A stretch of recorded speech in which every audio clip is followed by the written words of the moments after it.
ذکر شیطانی حملوں سے بچانے کا محفوظ قلعہ ہے. اذکار ایک طرح کی زرہ ہے، یعنی صبح شام کے اذکار زرہ کے قائم مقام. زرہ کہتے ہیں جو دشمن کے وار سے بچاتی. ابن قیم کہتے ہیں جیسے جیسے اس کی موٹائی زیادہ ہوگی ویسے ویسے اس کو پہننے والا متاثر نہیں ہوگا، بلکہ اس زرہ کی طاقت یہاں تک پہنچ جائے گی کہ تیر چلانے والے کو خود ہی واپس جا کے لگے گا. جیسے بال باؤنس ہوتا ہے نا، تو وہ جو تیر جائے گا اس میں تو واپس اسی کو آ کے لگے گا جس نے پھینکا، وہ بندہ محفوظ رہے گا. ابن عثیمین کہتے ہیں صبح شام کے اذکار حفاظت میں یاجوج ماجوج کی دیوار سے بھی زیادہ مضبوط ہے، بشرطے کہ کہنے والا ان کو شعور سے پڑھے. ہم بعض اوقات آٹو پہ آ جاتے ہیں، بس وہ ادھر ادھر کام کر رہے ہوتے ہیں اور وہ زبان چل رہی ہوتی ہے، تو اگر شعور سے پڑھیں گے تو انشاءاللہ بہت زیادہ حفاظت کا ذریعہ بنیں گے. پھر اذکار میں کوتاہی کی وجہ سے شیطانی حملے ہوتے ہیں. مثلاً آپ نے فرمایا کہ جو شخص 3 بار یہ دعا پڑھے بسم اللہ الذی لا یضر مع اسمہ شیء فی الارض ولا فی السماء وهو السمیع العلیم، اسے صبح کے وقت پڑھے تو شام تک، اور شام کے وقت پڑھے تو صبح تک کوئی ناگہانی مصیبت نہیں پہنچے گی، کوئی اچانک آنے والی آفت اس پر نہیں آئے گی جو یہ دعا پڑھ لے. لیکن کیا ہوتا ہے، شیطان بلوا دیتا ہے، کوتاہی کرتے ہیں، اور نتیجہ کیا ہوتا ہے کہ پھر پڑھنے سے رہ جاتا ہے. چوٹ لگے تو یاد آتا اوہ آج تو میں نے یہ دعا ہی نہیں پڑھی تھی. پھر اسی طرح ابو بکر صدیق رضی اللہ عنہ نے عرض کیا، اے اللہ کے رسول مجھے کچھ ایسے کلمات کا حکم دیجئے جنہیں میں صبح کروں اور شام کروں تو کہہ لیا کروں. آپ نے فرمایا پڑھو اللہم فاطر السماوات والارض عالم الغیب والشہادۃ رب کل شیء وملیکہ اشہد ان لا الہ الا انت اعوذ بک من شر نفسی وشر الشیطان وشرکہ، یا شرک ہی دونوں طرح پڑھا جاتا ہے. شرک کا مطلب جال ہے اور شرک کا مطلب اس کا شرک ہے. پھر اسی طرح 100 دفعہ لا الہ الا اللہ وحدہ لا شریک لہ لہ الملک ولہ الحمد وہو علی کل شیء قدیر. ایسا شخص شیطان کے شر سے محفوظ رہتا ہے، جادو نظر وغیرہ سے جو یہ کلمہ پڑھ لیتا ہے. اگر آپ کو مثلاً کسی کو جن کا دورہ پڑا اور آپ کو رقیہ آتا ہے تو ایسے ہی اٹھ کے نہ کرنا شروع کر دیں. اس کو پہلے اپنے اوپر کچھ پڑھیں، اپنے آپ کو حصار میں لائیں، اپنی یعنی وہ آپ دیکھیں نا کہ آپ دشمن کے مقابلے پہ چلے اور آپ نے زرہ پہنی ہی نہیں. ابھی ریسنٹلی مجھے کہیں کا پتا چلا کہ کہیں کچھ لوگ اکٹھے رہتے تھے تو رات کے وقت کسی ایک کو جن پڑ گیا، تو جو 2 اور لوگ تھے وہاں انہوں نے کہا کہ ہم اس کے اوپر دم کرتے ہیں. وہ کرنے لگے، ان کو بھی پڑ گیا. تو وجہ کیا تھی؟ وجہ یہ تھی کہ اپنی پروٹیکشن کی نہیں اور دوسرے کو پروٹیکٹ کرنے چلے. لائف جیکٹ پہلے اپنی پہنو پھر بچوں کو پہنو. یہ نہیں پتا تھی نا، یہ پتا ہونی بہت ضروری ہے. دیکھیں نا، یہ تو وہی کہ اگر آپ خود کوئی کام نہیں کرتے اور دوسرے کو کرنے کو کہہ رہے ہیں یا دوسرے کے لیے کر رہے ہیں تو وہ پھر اس کی تاثیر بھی نہیں ہوتی. اچھا آپ نے دیکھا ہوگا نا کہ لوگ کیوں اس بات کے حریص ہوتے کہ کوئی اور ان پہ بزرگ دم کر دے، کیونکہ انہیں پتا ہے کہ اس کے دم کی تاثیر ہوگی، کیونکہ یہ باعمل شخص یہ ان کو ہوتا ہے.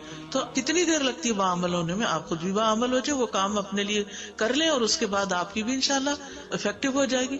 ٹھیک ہے، تو ہر چیز کا حل موجود ہے اگر ہم کرنا شروع کر دیں. پھر اسی طرح رات کو سونے کے اذکار پڑھنا.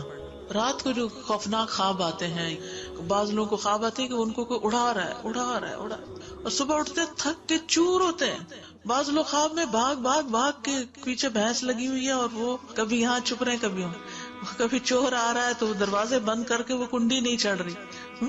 اس قسم کے خواب اکثر لوگ سناتے رہتے ہیں اور اس طرح کی چیزیں، یعنی یا یہ کہ کوئی آ گیا اور اس سے دروازہ کو زور لگا کے بند کر اور دوسری طرف سے دھکا پڑا. لٹرلی انسان صبح اٹھتا ہے تو تھکا ہوا ہوتا ہے. تو یہ بھی شیطانی عمل ہوتا ہے. شیطان انسان کا دشمن ہے، یہ یاد رکھیے، دشمن ہے. دشمن اپنی دشمنی سے کبھی بھی باز نہیں آتا، ہر طرح نقصان پہنچانے کی کوشش کرتا ہے. حتیٰ کہ رات اللہ نے آرام کے لیے بنائی، وہ رات کو سونے بھی نہیں دیتا، دن کو تو بگا ہی رکھتا ہے. یعنی مختلف خواہشات میں مبتلا کر کے کبھی ادھر جا رہے ہیں، کبھی یہ لے رہے ہیں، یہ بنا رہے ہیں، یہ پہن رہے ہیں، یہ اتار رہے ہیں، تو ان چیزوں میں تکاتا ہے اور رات کو پھر سونے بھی نہیں دیتا. تو اس لیے رات کو سوتے وقت کے اذکار اور خصوصاً آیت الکرسی پڑھ کے چاروں کونوں میں پھونک مارے. اور پھر اس کے علاوہ یہ کہ اپنے ہاتھوں میں قل هو اللہ، قل اعوذ برب الفلق، قل اعوذ برب الناس پڑھ کے دم کر کے، اور سر پہ، چہرے پہ، آگے اور پیچھے جہاں تک بھی ہاتھ جاتا ہے. حتیٰ کہ نبی صلی اللہ علیہ وسلم کو یہ بہت ریگولر معمول تھا، یہاں تک کہ آپ صلی اللہ علیہ وسلم جب بیمار پڑے اور مرض الموت میں تھے تو اس وقت پڑھا حضرت عائشہ نے، لیکن آپ ہی کے ہاتھوں کو استعمال کیا. حدیث میں آتا ہے کہ جو شخص صبح کے وقت آیت الکرسی پڑھتا ہے وہ سارا دن جنوں سے محفوظ رہتا ہے، اور جو شام کو پڑھتا ہے وہ صبح تک محفوظ رہتا ہے. تو اگر آپ نے صبح پڑھ لیا ہے اور اذکار پڑھے ہوئے ہیں تو بس ٹھیک ہے، پھر آپ ڈائریکٹ بھی دم کر سکتے. پھر اسی طرح جمعہ کے دن سورۃ الکہف پڑھنا، جو شخص پڑھتا ہے 2 جمعوں کے دوران اس کے لیے نور روشن ہو جاتا ہے. ہر کام سے پہلے بسم اللہ پڑھنا. رسول اللہ صلی اللہ علیہ وسلم نے فرمایا جب آدمی اپنے گھر میں داخل ہوتا ہے تو وہ داخل ہوتے وقت اور کھانا کھانے کے وقت اللہ کا نام لیتا ہے تو شیطان کہتا ہے آج تمہارے لیے اس گھر میں نہ رات گزارنے کی جگہ ہے اور نہ شام کا کھانا ہے. اور جب وہ داخل ہوتے وقت اللہ کا نام نہیں لیتا تو شیطان کہتا ہے تم نے رات گزارنے کی جگہ پالی.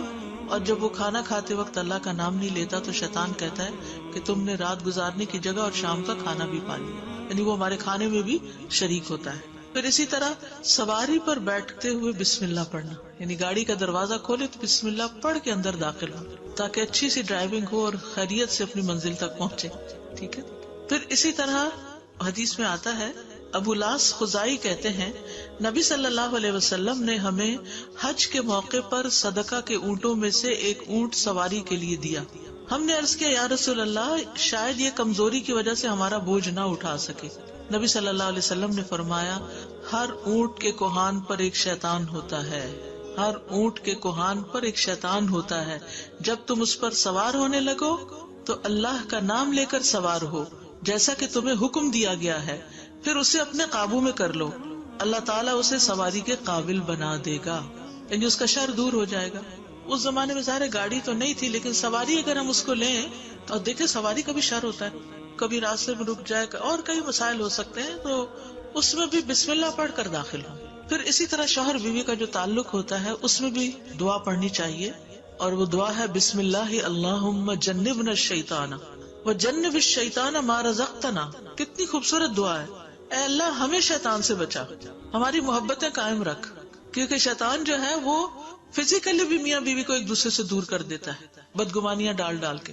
تو اس خاص تعلق کے وقت جب میاں بیوی ایک دوسرے سے بہت خوش ہو رہے ہوں تو بھی کیا دعا سکھائی گئی کہ اللہ ہمیں شیطان سے بچا اور شیطان کو اس چیز سے دور رکھ جو ہمیں تو عطا کرے، یعنی ہمارا اگر اس سے بچہ پیدا ہو تو اس بچے کو بھی شیطان سے محفوظ رکھ. یہ دین کے سوا کوئی اتنی دور تک نہ سوچ سکتا اور نہ ہی اتنی پروٹیکشن آپ کو کوئی دے سکتا ہے. تو حدیث میں آتا ہے یہ دعا پڑھنے کے بعد میاں بیوی کو جو اولاد ملے گی اسے شیطان نقصان نہیں پہنچا سکتا. تب آپ دیکھیے انسان کی حفاظت تو پیدائش سے پہلے شروع ہو جاتی ہے، تو یہ بھی بہت ضروری ہے. لیکن عموماً لوگ ٹوائلٹ جاتے ہوئے ہم بستری سے پہلے دعائیں پڑھنا بھول جاتے ہیں، یا پھر یہ کہ یاد ہی نہیں ہوتی، یا اس کا اہتمام ہی نہیں کرتے، یا پتہ ہی نہیں، معلوم ہی نہیں. ہم شادی کی تیاریاں مہینوں کرتے ہیں، جان مال کھپاتے ہیں اس پر، لیکن یہ علم نہیں دیتے بچوں کو شادی سے پہلے کہ جو ان کے لیے پروٹیکشن کا باعث ہو. اب ان کے پاس سب کچھ ہوتا ہے، گھر بھی ہوتا ہے، گاڑی بھی ہوتی ہے، سب کچھ ہوتا ہے، لیکن سکون نہیں ہوتا. تو کسی اور کا قصور نہیں، اپنا ہی قصور ہے کہ اللہ سے مدد نہیں مانگی. ویڈیو کے نیچے سبسکرائب کے بٹن پہ کلک کریں، بیل کے آئیکن پہ کلک کیجیے تاکہ ہر نئی ویڈیو کی نوٹیفکیشن